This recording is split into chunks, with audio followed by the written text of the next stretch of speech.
So I went from $0 to $1 million, and I'm going to show you how you can make that happen too. I spent over 7 years working in corporate America, talking to clients with net worths up to $100 million. That's a lot of money. So during my conversations, what did I actually talk to them about? That is exactly what I'm going to reveal in this video today. So by the end of this video, you're going to gain full clarity on what you can do today in order to achieve financial freedom and achieve your goals no matter where you start. Now, before we jump into this video, I want to ask you, do you think that obtaining millionaire status is actually possible? If you said no, then think again. The reason why is because 1,700 millionaires are created per day. And you know what? The 1,700 millionaires that are created daily, they are not just created because they inherit their money. 80% of millionaires out there today are first generation.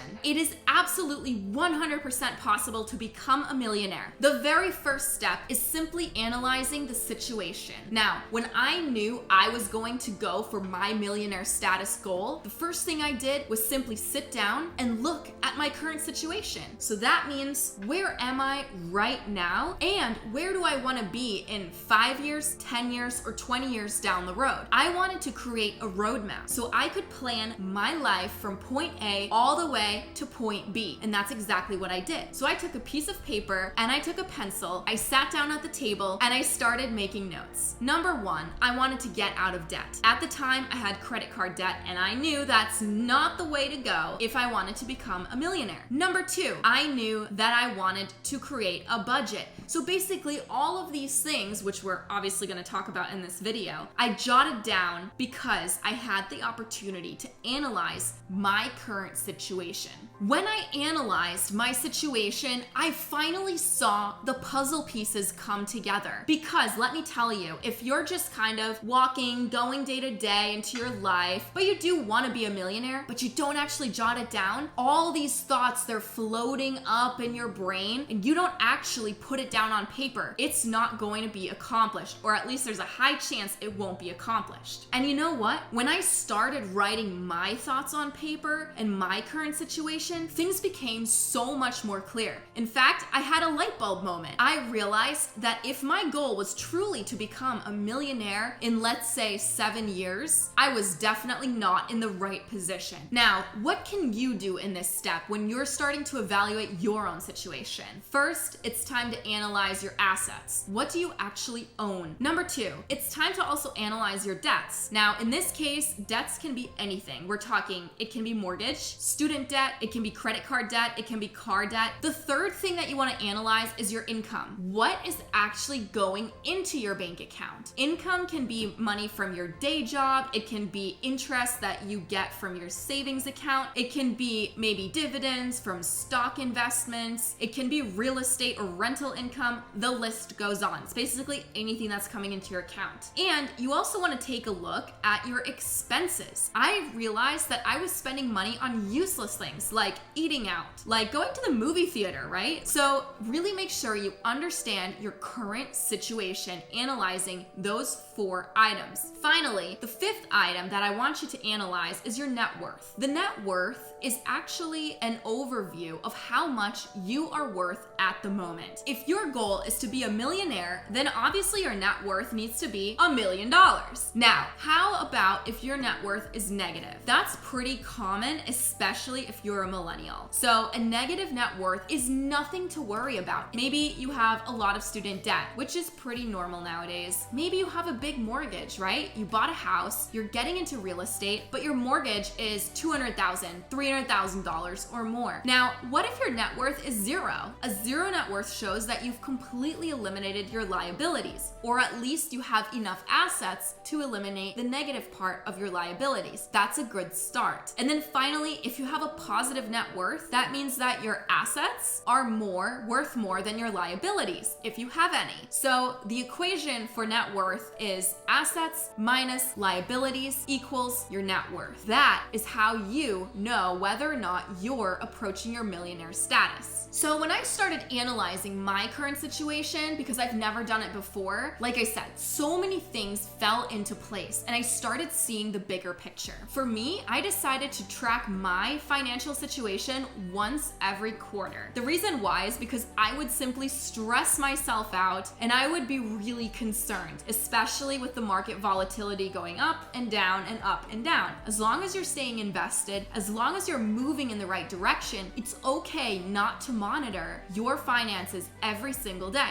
So to sum up, the very first step that you need to do if you're ready to go and become a millionaire is simply understand your current starting position. And that, my friends, is going to move us to step number 2. Now, step number 2 is becoming a master budgeter. And by master, I seriously mean someone who is a professional, right? Okay, I know what you're thinking. You're saying, I'm not a finance professional. I know. I was in that situation too. But thankfully, because I did step 1 by understanding where I was and realizing that I had expenses going out more than what was coming in, I was able to sit down and understand my budget. Now, trust me, budgeting sounds so boring, right? The B word, no one likes it. It sounds scary. It sounds like it's going to haunt you. It's okay. Make budgeting fun. So what I did was I literally blocked out an hour of time in the evening for a budget.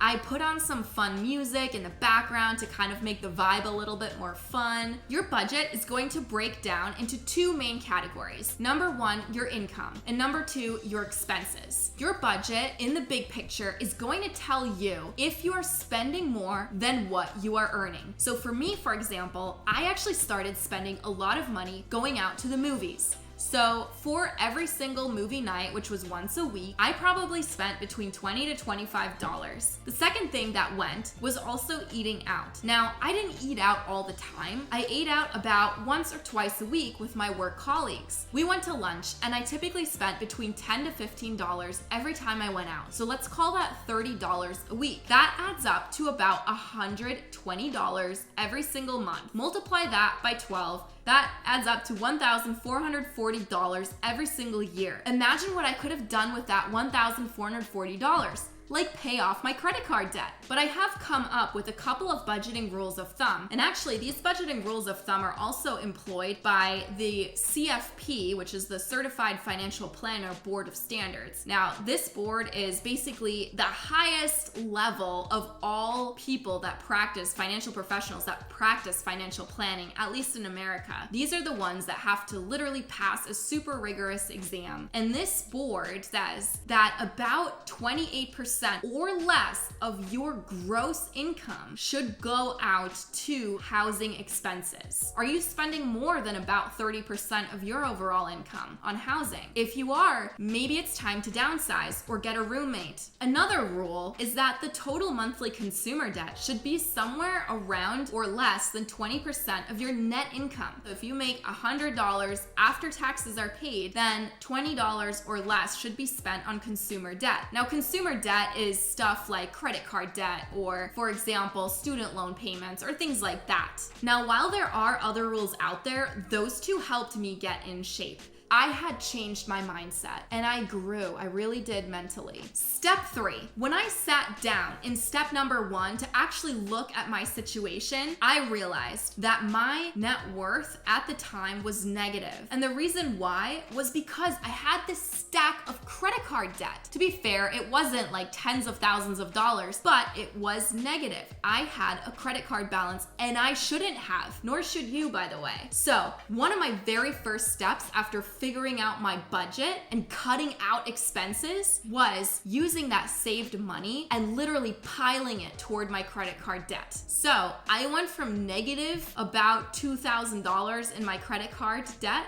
to zero within pretty much one day. The very first step to figuring out how you can pay off your high interest debt is by figuring out what type of debt do you actually have. Now, there are two types of debt. There's smart debt and there's bad debt. Now, smart debt is basically debt used to buy appreciating assets. So appreciating assets can be a house, for example. It can be a business. Some people might even argue student loans because you're investing in your brain, right? You're investing in yourself, which should hopefully be an appreciating asset. Those are examples of smart debt. And another thing is smart debt not only is appreciating, but it's also typically lower interest. So as an example, some people might say that student loan debt, right? It's lower interest because it's under 10%. Now, what is bad debt? Bad debt is typically debt held on depreciating assets, so assets that go down in value, and it's also held on assets that have ridiculously high interest rates. We're talking 20%, 24%, something like that. So what I want you to do is I want you to take pencil and paper, and it's time to jot down what type of debt you have. So I want you to create 3 columns. In the first column, I want you to write the type of debt. Is it credit card debt? Is it student loan debt? Is it housing debt? In the second column, I want you to write the balance. In other words, how much do you owe? For the house, for example, do you owe $200,000? For the student loan debt, is it $50,000? On the credit card debt, is it $3,000? And then in the third column, I want you to title that interest rate. And specifically, I want you to put the interest rate next to every single debt that you have. Now that you have good overview of the types of debt, the balance, and the actual interest rate associated with that debt, it's time to sort it. There are 2 ways to sort it. First is sorting those debts based on the highest interest rate. So I want you to literally take a scissor and cut the paper that you just created. After you cut into strips the rows of the type of debt, the balance, and the interest rate, it's time to sort those. Sort them based on highest interest rate first, then next highest, then third highest,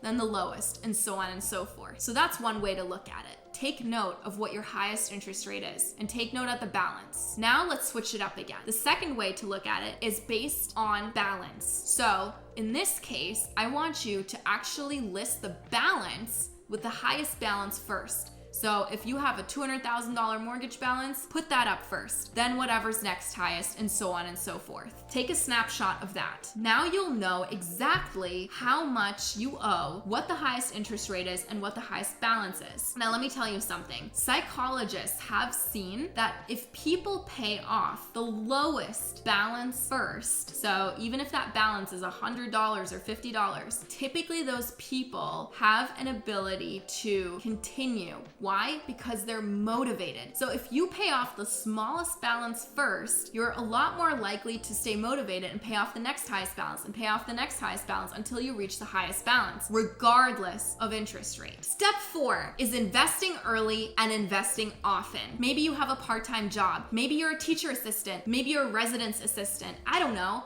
But the point is, if you make money, or even if you have savings in college, try to start investing, even if it's just $5 a day. Now, if you're a brand new beginner, there are awesome investment accounts out there like Acorns, for example. You're literally scraping acorns together. It doesn't have to be a lot. Even if it's 50 cents, it makes a difference. Now, Acorns, it's pretty simple because it also helps you invest your spare change. So that's a good platform to use. But of course, if you're kind of more a do-it-yourselfer, then use platforms like Vanguard or Charles Schwab. Once I paid off my credit card debt, my next step was figuring out how I could start investing early. And I did. My very first investment account was actually a Roth IRA. A Roth IRA lets you put money into the account and grow tax-free essentially until you retire. So that's the first thing I did. I opened myself a Roth IRA account and I started investing. Every single month, I started investing about $50,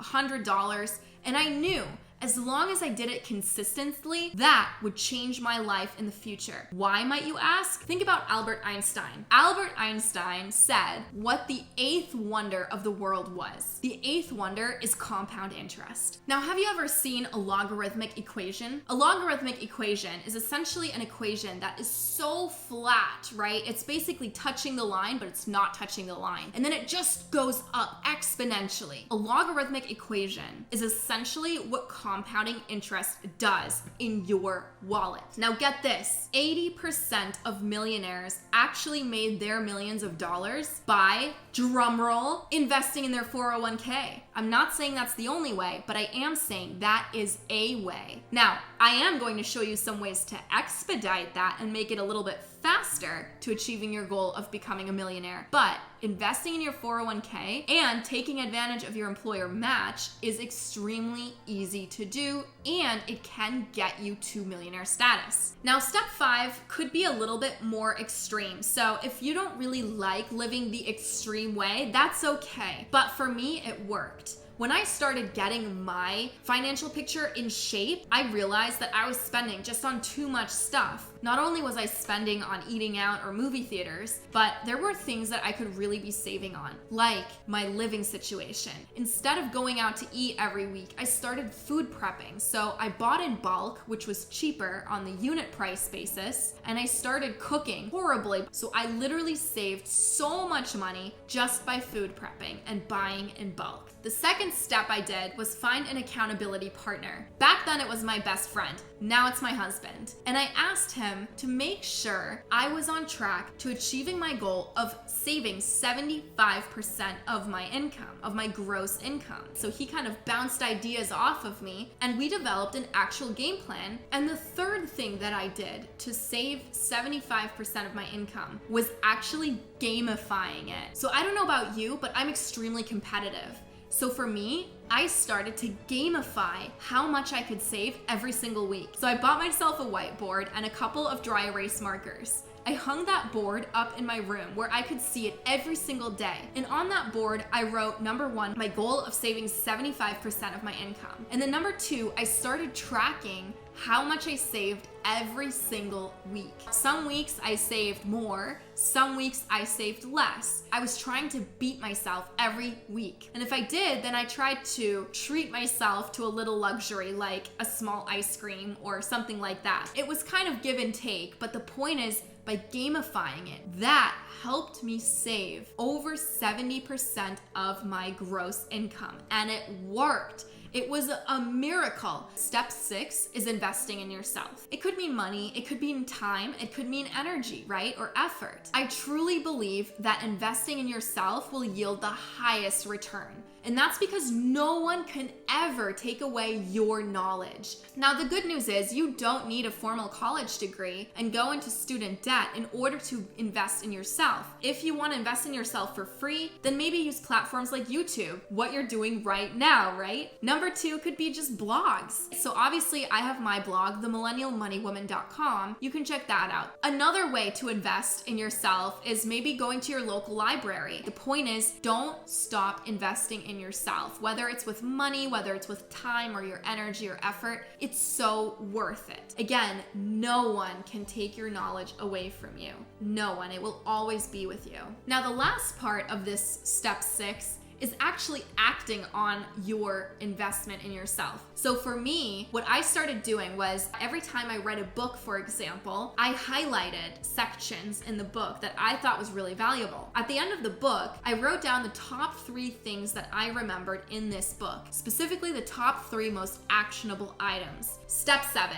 surround yourself with winners. I'm not kidding when I say this. Surround yourself with people that make you better, people that make you level up. If you want to become a millionaire, then it's time to surround yourself with millionaires. Because when you surround yourself with people that are millionaires or are very close to getting there, then you are probably going to absorb that. Now, when I started surrounding myself with people that were like-minded and that also wanted to go in the same trajectory as me, I kept a networking diary. So a networking diary is when you actually have like a notebook or a diary. You make sure you collect all those business cards, glue those business cards in your diary, and then I want you to actually list out possibly some things that you remember from your conversation. If you want to really think like millionaires, you got to put in the effort. Research the person if you know you're going to meet them in advance. Go to their LinkedIn, for example. Find out what school they went to. Step 8 is learn a high income skill. Now, that high income skill can be something like copywriting, it can be sales, it can be something like law or finance, etc. But the point is, learning a high income skill can literally change change your trajectory. I wanted to learn copywriting, so I did it. The reason why I decided to learn a high income skill was really because I felt like I was stagnant. I knew I could not save my way to wealth. So my blog, The Millennial Money Woman, helps many people understand financial literacy. Now, along with that, I also created my own products, right? Through copy. And now that copywriting skill is producing passive income every single month. All right, the next step is actually becoming your own boss. Now, do you want to actually expedite your path to becoming a millionaire? If the answer is yes, then you literally need to think about opening your own business. Find something that you love. Do your market research. Talk to people, ask mentors or already successful business owners in your industry to see how they did it. And then slowly figure out if this is something that you could actually do yourself. Of course, it depends on your money, right? Does it take a lot of money to actually start? Barriers to entry. Now, I really didn't know which direction I would go in, but I knew blogging was a start because I loved writing, and that's why I started. I wasn't good, trust me, but I grew step by step. Now, the cool thing is, building my own side hustle actually helped me exit my corporate job that was paying 6 figures and build my own business. Step number 9 is probably one of the most important steps. Listen closely, friends. Be very careful who you choose as your partner. The reason why is simple. Over 60% of relationship fights are over what? You guessed it, money. It's all about money and finances, which makes sense, right? Because finances are extremely important. So it's important for you to understand your own values and see if those values match with your partner. Trust me, when I first met my husband, that was something I knew we were going to talk about in the very near future. So when the day came, and trust me, you'll know when it's time to talk about money with your partner. And you know what? It worked. We were lucky because we both had the same mindset. We wanted to be frugal with our money. We knew we had to invest. We knew we wanted to save. They motivate you. Of course, they contribute money as well, right? That's a huge difference. And they're the ones to make sure that you are on track to reach your goal. It doesn't have to be marriage, but the point is having a partner that's supportive and like-minded can literally make the world a difference. But if that time ever does come, then just remember this: marrying the right person, or at least being partners with the right person, is so important and can literally change your life. It did for me. Those are the 9 tips that you need in order to build your wealth to 7 figures and become a millionaire. Oftentimes it takes patience, it takes consistency, and it takes dedication. And that's exactly how I got to where I am today, which is continuing scaling my business, The Millennial Money Woman, and helping people like you build your own wealth and net worth to joining the 2 Comma Club. You too can reach financial freedom if you start following this step-by-step path and taking action today. Remember, you're not going to achieve anything without taking action. And if you want to start your journey on how you can achieve financial freedom in 2023, click right here, because that's where I'm going to show you the exact steps on how to achieve financial freedom, escape the rat race, and most importantly, build the life that you want and deserve.